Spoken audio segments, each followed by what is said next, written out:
Hello friends, मैं हूं गौरव Gupta rupees.com से। लास्ट 2 वीडियो में हमने समझा था सिबिल के बारे में कि एक बैंकर आपके सिबिल को किस तरह से एनालाइज करता है। पार्ट 2 में मैंने आपको यह भी बताया था कि आप अपना खुद का सिबिल रिपोर्ट किस तरह से पढ़ सकते हैं। आज हम बात करेंगे पर्सनल फाइनेंस की एक बहुत बड़ी मिस्टेक के बारे में जो ऑलमोस्ट सारे होम लोन बोरोवर करते हैं। तो क्या है ये मिस्टेक और कितनी भारी पड़ेगी ये मिस्टेक।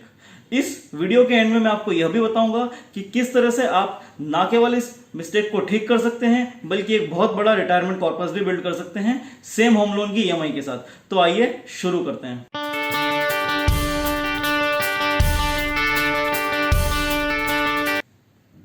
एक अच्छा घर हर किसी का सपना होता है, इसीलिए घर खरीदते समय या बनवाते समय हम हमेशा हमारा बजट स्ट्रेच करते हैं।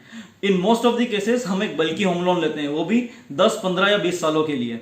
20 साल में 20 गुना और पावर ऑफ कंपाउंडिंग की ढेरों कहानियां सुनने के बाद हम म्यूचुअल फंड में इन्वेस्टमेंट स्टार्ट करते हैं और इन्वेस्टमेंट के 20 दिन बाद ही हम हमारा परफॉर्मेंस चेक करने लगते हैं कि पोर्टफोलियो प्लस है या माइनस। म्यूचुअल फंड तो ठीक है, हम दूध वाले का बिल और इलेक्ट्रिसिटी बिल को भी क्लोजली ट्रैक करते हैं कि ये कम आ रहा है या ज़्यादा आ रहा है। लेकिन कभी आपने अपने होम लोन का रेट ऑफ इंटरेस्ट चेक किया है? यदि नहीं तो मैं आज आपको बताऊंगा कि किस तरह से पावर ऑफ कंपाउंडिंग आपको भारी पड़ सकती है। इनसे मिलिए, ये है राजकुमार। 2 साल पहले इन्होंने 35 की एज में अपने ड्रीम हाउस के लिए एक 20 साल का होम लोन लिया था। 2 साल से ईएमआई तो रेगुलरली पे कर रहे हैं, लेकिन 20 साल का अब होम लोन बचा है 42 ईयर्स का। जी हाँ, 42 ईयर्स का। जो होम लोन 55 ईयर्स की एज में कंप्लीटली रीपे हो जाना चाहिए था, अब रीपेमेंट होगा 77 ईयर्स की एज में। यानी कि इनके जीवन की सबसे बड़ी असेट अब इनकी सबसे बड़ी लाइबिलिटी बन चुका है। अब इनके पास सिर्फ 3 ऑप्शन है। पहला, या तो अपनी मिस्टेक को इमीडिएटली ठीक करें। दूसरा, रिटायरमेंट प्लानिंग के साथ साथ ये भी प्लानिंग करें कि रिटायरमेंट के टाइम पे ईएमआई का रीपेमेंट कैसे करना है। और तीसरा, ईएमआई के लिए भी अपने बच्चों के भरोसे रहे।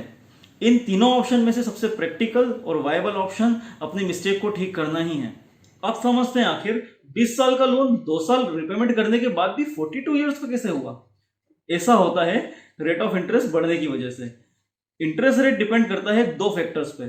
पहला होता है आपके बैंक या एनबीएफसी की कॉस्ट ऑफ कैपिटल पे, यानी कि आपके बैंक को किस रेट पे पैसा मिल रहा है, और दूसरा बोरोवर की रिस्क प्रोफाइल पे।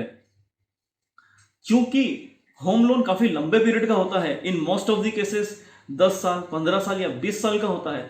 इतने लंबे पीरियड में कई बार रेट ऑफ इंटरेस्ट चेंज होते हैं, बढ़ते हैं और घटते हैं।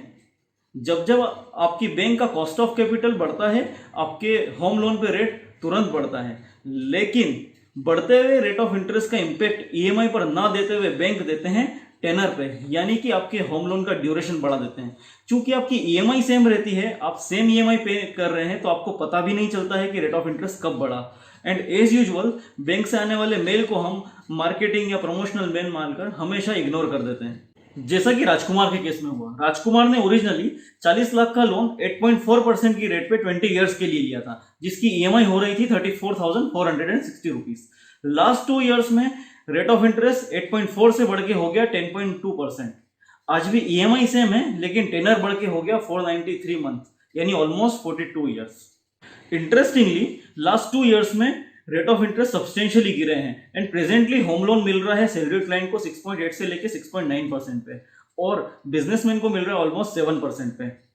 लेकिन ऐसा क्यों होता है? मार्केट में रेट ऑफ इंटरेस्ट कम होने के बावजूद भी आपके होम लोन पे इतना इंपैक्ट नहीं आता है, या कम भी होता है तो एग्जिस्टिंग होम लोन का rate of interest new home loan से काफी ज्यादा होता है।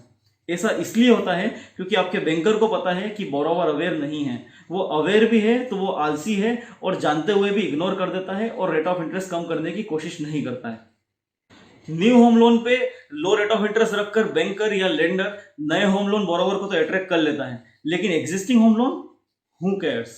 डोंट वरी, rupees.com आपकी इस प्रॉब्लम को सॉल्व करेगा। हम ना केवल इस प्रॉब्लम को सॉल्व करेंगे बल्कि सेम ईएमआई रीपे करते हुए हम आपके लिए एक बहुत बड़ा रिटायरमेंट कॉर्पस भी बिल्ड करके देंगे। आइए देखते हैं कैसे। राजकुमार के केस को कंटिन्यू करते हैं, जिसमें 40 लाख का लोन जो 42 ईयर्स का हो चुका था, उसे हमने 6.9% पे करवाया 20 ईयर्स के लिए। अब उसकी ईएमआई है 30,700 रुपीज, जो कि पहले हुआ करती थी 34,400 के आसपास, यानी मंथली सेविंग ऑफ ऑलमोस्ट 3,900 रुपए। इसी 3,900 रुपए की मंथली सेविंग को यदि हम 20 साल के लिए म्यूचुअल फंड में इन्वेस्ट करते हैं तो होम लोन कंप्लीट होते होते आपका रिटायरमेंट कॉर्पस बिल्ड होगा 36 लाख रुपीस का। सोचिए आपकी एक मिस्टेक या इग्नोरेंस की कॉस्ट क्या है। Additional repayment for 22 years and 36 lakh rupees. Think about it.